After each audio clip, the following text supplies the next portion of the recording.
So on Thursday, the European Parliament passed a resolution which called for the extension of the EU crime list to include hate speech and hate crimes. The vote passed overwhelmingly, with 397 for, 121 against and 26 abstentions. These crimes could now be added to the EU's list of particularly serious crimes that have impact beyond national borders, which means all member states would have to introduce binding minimum penalties. So here to discuss this, I have the lawyer and author Luke Gittos. Welcome to the show, Luke.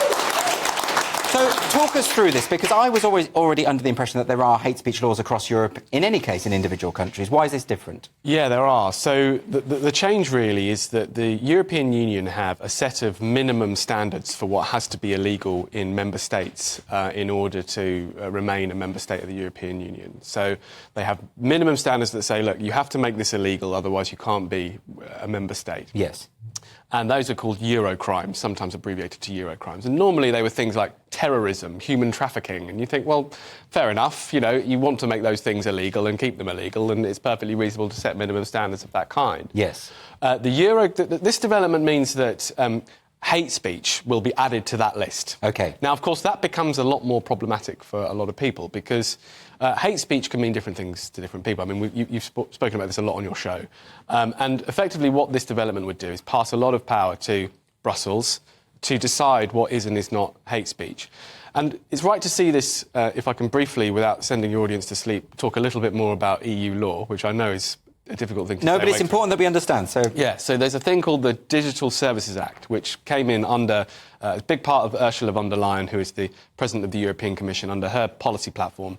And von der Leyen was very much behind the Digital Services Act, which effectively would introduce across the EU new powers for the Commission to punish digital service providers, people like X or Twitter, if they fail to crack down on illegal speech. Yes. And now, so this development kind of tailgates at the end, following that.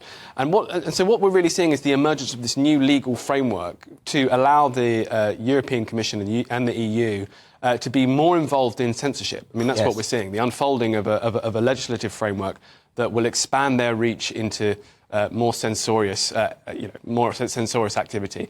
And that they've been quite explicit about that. You know, they had a very explicit and open spat with Elon Musk in the course of the last 2 years, where they've effectively accused him of propagating disinformation, misinformation. They threatened legal action. They threatened to shut down Twitter's operation across the EU, which, if you think about it, is completely extraordinary that they would even think about threatening Twitter with something like that. But they've done that. And this, I think, we can see as kind of an overall climate of lawmaking within Brussels, where they see themselves as the gatekeepers of information. And that should scare us, actually. I mean, EU law is pretty boring, but it can be quite scary, because the European Commission is not elected, it's appointed. The European Parliament is elected, but it functions with what we call, there is a democratic deficit, meaning that most of us don't know who our European Member of Parliament is. None of us vote for the European Commission. So there is this gap between the public and the EU lawmaking. Well, the European Commission is not just like the civil service or something. You know, they have far more power than that. Yeah, they do. They set the legislative agenda for the European Union, and then the European Parliament can vote on what the European Commission proposes as their policies. Has the European Commission made any effort to define what they mean by hate speech? Yeah, they have, and it's, of course, very, very broad. So one thing they actually mirror in relation to UK hate speech laws is that they take their lead from how a victim experiences what is said. So there are, there's lots of definitions, and one thing that's pretty consistent within the EU is actually finding out exactly what they mean is very difficult, because everything is in different directives and different policies. But broadly, they say, look, if something undermines someone's sense of identity or someone's rights, then that can constitute hate speech. So if someone's offended, in other words? I mean, you could see it going in that direction, couldn't you? And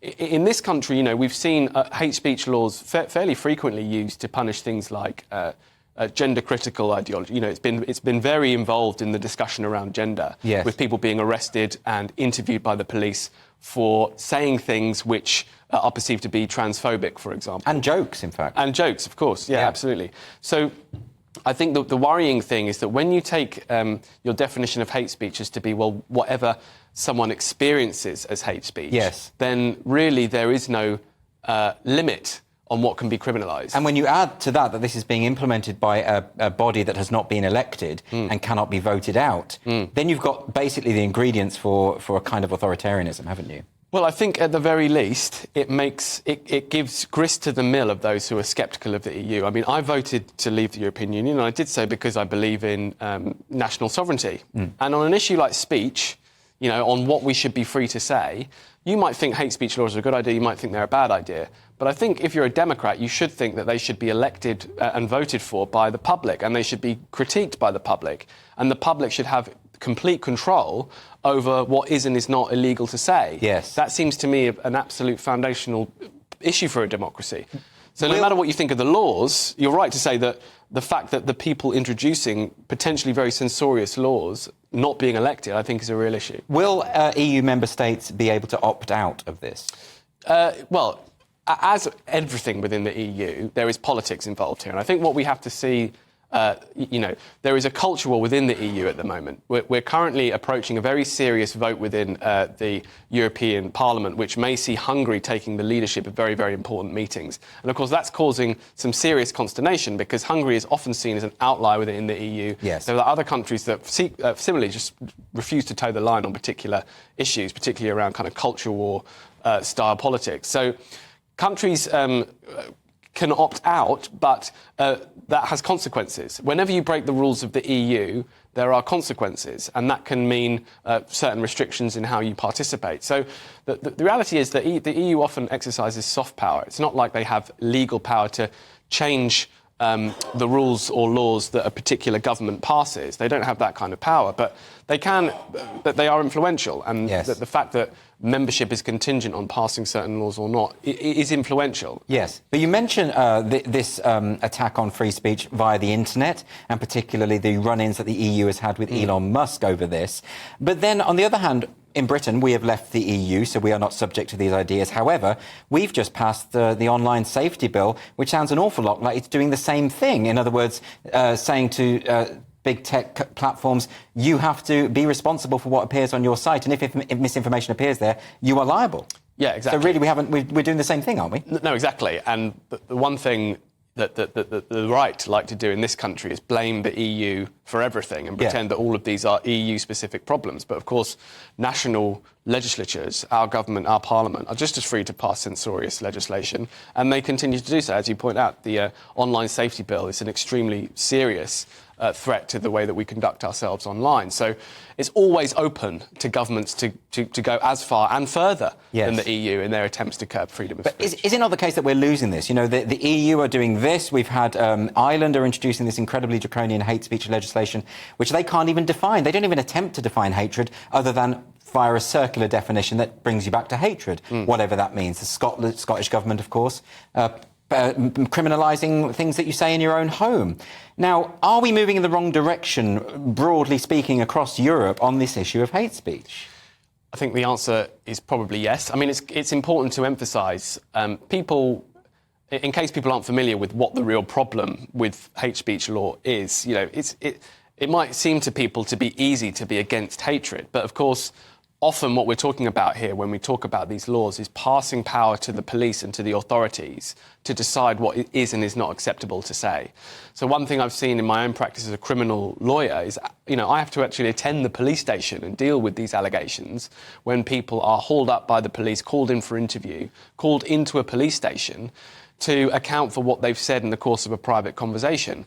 Now, of course, often these cases don't go anywhere. They're discontinued before they're prosecuted, or they just don't proceed. But the point is that this has a real chilling effect on people. The fact that there is a law out there which could be used to criminalise someone for what they say, it gives the impression that there is one acceptable body of opinion on particular issues. And I think that's the real risk of these laws, is that it creates this environment where people are afraid to say what they really think. They're afraid to debate and discuss issues in an open and informed way.